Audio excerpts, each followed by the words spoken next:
Okay, well, good morning, good afternoon, good evening. Those of you who do not know me, I'm Anita, and I'm a rare disease legislative advocate. And welcome to Lecture 10. This morning, afternoon, evening, what I'd like to do is share information about the HR, it's a bill, the HR 830 Help Co-Pay Act. And, as an introduction, just to let you know that, and to repeat or reiterate, rare disease introduced itself to our family recently. And as a result, I've been doing a lot of research and learning so much about different things. You don't know until you know. And it wasn't until recently that I knew. All right. So anyway, the Health Care Act, this is HELP, the Help Copay Act, and HELP is Help Ensure Lower Patient Copay Act, okay? And this bill is an act to help to eliminate barriers such as the essential health benefit. And this essential health benefit, what this does is it allows big companies to avoid paying critical care for those patients that need it. Okay, it also eliminates the loophole of the ACA, the Affordable Care Act, wherein this is allowing employer health plans to consider certain categories of medicines as non-essential, even those that are life-saving. And just for a minute, I'm going to take a moment to ask you, have you experienced anything like that? Do you know of anyone that has experienced issues like that? I certainly have. And I really am in support of this bill. And I'm here to share just some information with you about it. And perhaps if if you say, yeah, this has happened, this is happening, this has happened to me, I know someone that it has happened to, perhaps you can call your legislator, write a letter, and ask that he or she support HR 830 Help Copay Act, okay? What this act also will be to reduce the skyrocketing deductibles and the steep copays. And it'll do this by this is one way that it will do this, and that will be creating standards for defining deductibles, co-insurance, co-payment, and out-of-pocket limits. And in defining those terms, the language will include that payments made by that patient and or anybody else on their behalf will be counted toward their deductible. Okay, all right, this is a big thing, that I feel is very important. Just like I was saying just recently, there was a medicine, a little tube of something that could possibly revert, that could definitely increase mental, spiritual, physical, psychological uh, empowerment to make those types of essences or essentials better, in a better frame of mind. We were not able to get that too because the insurance did not cover it. This was a very important little small tube, and why we couldn't afford it was because it was $2,500. I've been hearing things, some things in some disease, disorder, condition, syndromes where medicine is up to the tens of thousands of dollars. This Help Copay Act can help reduce this. And the bottom line is, from the Cyrus cylinder and thousands of years later, as written in the Universal Declaration of Human Rights, we all have a natural right, simply because we are human, to experience effective, affordable, and necessary health care. And I believe the Help Copay Act will at least get us to that milestone, to help us get there. There are other types of healthcare acts that are in the making. I'm here to share information about the HELP again. HELP ensure lower patient copay. It's the HELP Copay Act. And I'm asking you to, write to your legislator if you're so, if this is important to you. Like I said, if it's happened to you, happening to you, to someone you know, your loved one, friends, family, just, if all of us get together, there is a cure.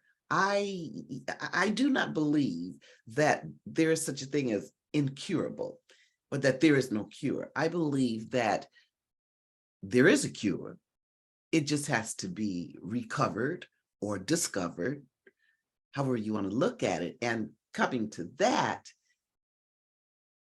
I'm conducting a survey. And if you would, at the bottom here, I don't see, I know I'm live and I don't see, I wish I could see people in response. So all of you who are here with me right now, thank you so much. You know that I'm grateful and thankful, and for you, and those who watch the replay. Of course, I'm also thankful and grateful for you as well. Well, I'm conducting a poll, a survey, and I'm asking, though, if your health care covered naturopathic medicines, specifically herbal medicine, if your health insurance covered that, would you avail yourself to that service? I'm in the rare disease legislative advocate. However, healthcare is universal with all types of disease, disorder, conditions, and syndromes, and then also with the autoimmune, compromised systems. So this is all addressing everyone. And with the rare disease, and even more so called orphan, because there's some rare disease out there that even healthcare insurance companies don't even recognize it. Well, with the rare disease, these types of conditions, syndrome, disease, or disorder, I feel I have to say all that so that I can cover all of this. It's very difficult to diagnose, like Sjogren, scleroderma, even MS, lupus, all of, these type, what is that? It starts with an H. I can't think of that word now. Hiroshima, something like that. There's so many. I mean, there are thousands of rare diseases, and what makes a rare disease is when it's diagnosed with 2,000 or less people within the population. What I'm getting at here is that, because they are rare, because they're rare, my position is, okay, we have pathophysiological, contemporary, traditional, allopathic healthcare, which is wonderful. We have complementary alternative to medicine, CAMS, massage therapy, acupuncture, chiropractic services, which are wonderful. It would be wonderful to me, and don't you agree, that if healthcare insurance covered naturopathic herbal medicine, there was where is that thing? It's a poem that 10,000 BC, well, whatever it is, 10,000 BC, it says, I have a toothache, here, eat this herb. And then later on it says, wait, that herb is no good, do this. And then it says that thing that we just said to do this is no good. Take this antibiotic. And then further on down, the chronology grows, the evolution, and then it goes back to the original. Hey, that antibiotic, why don't you include this herb? Because when we think about it, the aspirin is a derivative of willow, the word herb, willow. So now I do believe, I said, we may have to go way knee deep into wherever we have to go, but there is a cure for everything. And I'm asking you, if you if your healthcare insurance covered naturopathic herbal medicine, would you avail yourself to that in your plan for your treatment, for the prognosis, for the cure? Would you do that? So if you could just put, I know it's a busy world and everybody's busy, so if you could just put a Y for yes, excuse me, or an N for no, that's sufficient. And I will count that, and I certainly do appreciate it. And I forgot to say as well, we get better at this, along as being Anita.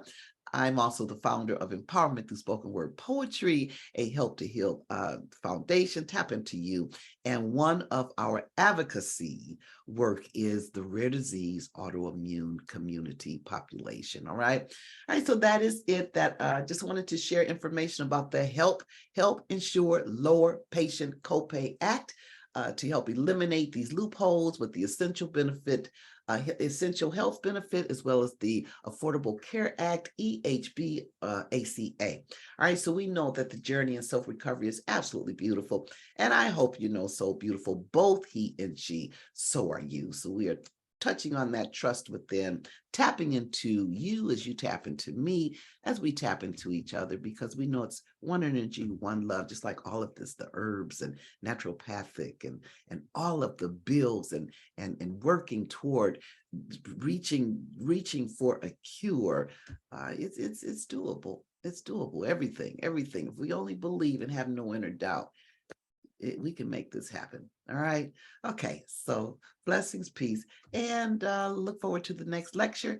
And thank you so much. Thank you so much for being with me this morning, this afternoon, this evening. And thank you so much for watching the replay. And please remember to post below. Blessings again.